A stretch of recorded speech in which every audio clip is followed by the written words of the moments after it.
Hey, yo, what's good, everybody? Welcome back to the Chief Truth YouTube channel. Hope everybody's doing well out there. Thanks again, once again, for checking in with the Chief Truth. As always, be sure to subscribe to the channel if you haven't already. Be sure to like this video before you leave. And also, be sure to drop a comment down in the comment section below. So, hello, everybody out there. Welcome back. On today, we are going to be talking about a story out of Bowie, Maryland. And unfortunately, this story is just the sad reality of, being a black man in America, just being black, driving while black, walking while black, just doing your daily activities being black. We have a police officer, Robert Warrington. He was indicted on a second-degree murder charge for firing his weapon at an unarmed man. And I'm going to play the news clip here, and then we're going to talk about it. The video released today reveals exactly what happened along Collington Road back in September. News 4's Jackie Benson has new reaction tonight from the officer's boss and a warning. Although no one was physically hurt in the Bowie shooting, you may find the body camera video disturbing. We're going to show you the full interaction so you can watch how it unfolded. You here to help her? Are you here to help her? Nah, she taking me in the hospital. Come here. You got a gun. What I do? You got a gun. I don't have a gun. What did you do? 210. 210. Saw me another unit. What did you do? Why did you do that? Why did you do that? I'm sorry. That was the scene September 12th around 8 a.m. on Collington Road near Route 50 in Bowie. The officer had stopped to check on a white SUV parked on the side of the road. A close look at the body cam video prior to the shooting shows the man holding his right hand across his stomach. In his left hand, he holds a white cloth or T-shirt with what appears to be blood on it. A few days later, News 4's Darcy Spencer spoke to the man who was shot at. He did not want his face shown or his name used. He said he was trying to retrieve this hat, which had blown away while his girlfriend and children sat in the SUV. You thought you were hit by this gunfire? Yes. As soon as my ears stopped ringing, I turned around and asked the officer, why did he shoot me? He says he instinctively pulled out his phone to try and capture some record of the shocking incident. Why did your officer shoot at me for no reason? Did you want them to check your hand out? Yes, sir. All right. The gunshot hit a passing minivan on Collington Road. Luckily, no one was injured. Prince George's County State's Attorney Aisha Braveboy. The video that was provided by the Bowie City Police Department, it speaks for itself.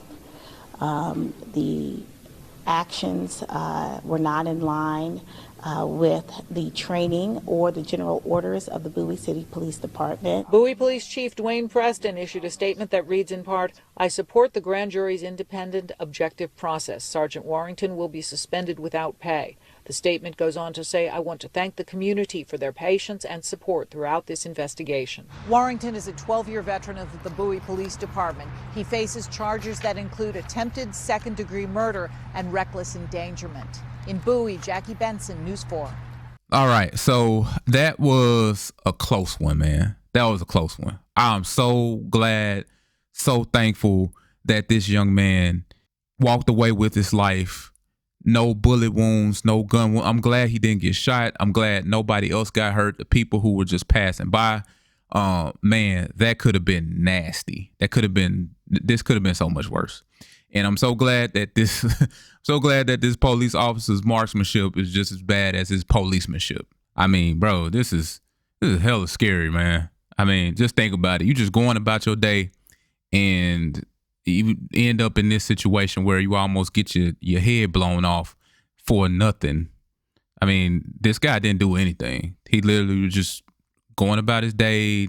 They pulled over on the side of the road, he and his girlfriend, to get something that obviously flew out of the vehicle or something. And here's this police officer who comes through and just takes a pop shot at him.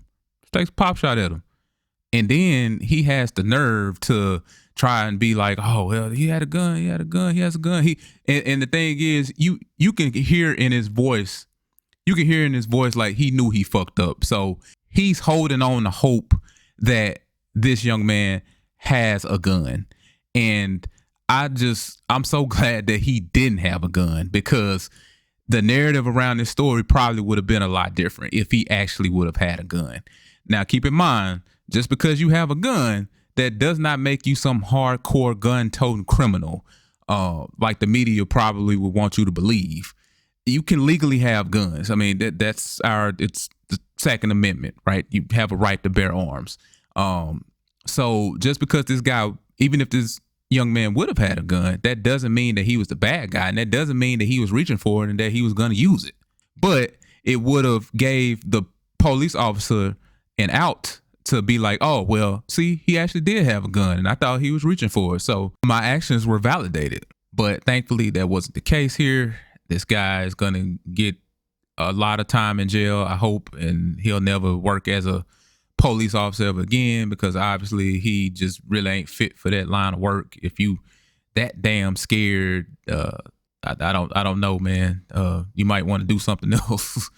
But yeah, like I said, like I always say, man, like when we need the police to be all gung ho and don't play with me, and I'm gonna shoot you if I think you got a gun, or I think you thinking about pulling a gun. When we need them to be that way, they don't want to be that way. I just did a video. If you guys haven't seen it, I'll link it at the end of this video. Story out of Minneapolis, Minnesota, where this guy got shot, and he got shot by his neighbor. This black man got shot by his neighbor, and the police couldn't figure out how to arrest him, even though they knew where he was, but they couldn't figure out how to arrest him, right? I mean, he was at his house. He was just in his house, and it took him like 5 days to arrest him after he shot the guy, even though they clearly knew where he was and what he was doing. Like that's a crazy ass story to me. It's almost like Popeyes or something. Like Popeyes don't know how to fry the chicken, or McDonald's don't know how to make the burgers. Wendy's don't know how to make the burgers. Like, what the hell you mean y'all didn't know how to arrest them? Y'all couldn't arrest them. Like, y'all the police. Y'all supposed to know this shit. But anyway, I digress. But yeah, man, you guys let me know what you think about this story. Subscribe to the channel, like the video, leave a comment, and I will talk to you guys soon. As always, count your blessings, not your problems. I'm out. Peace.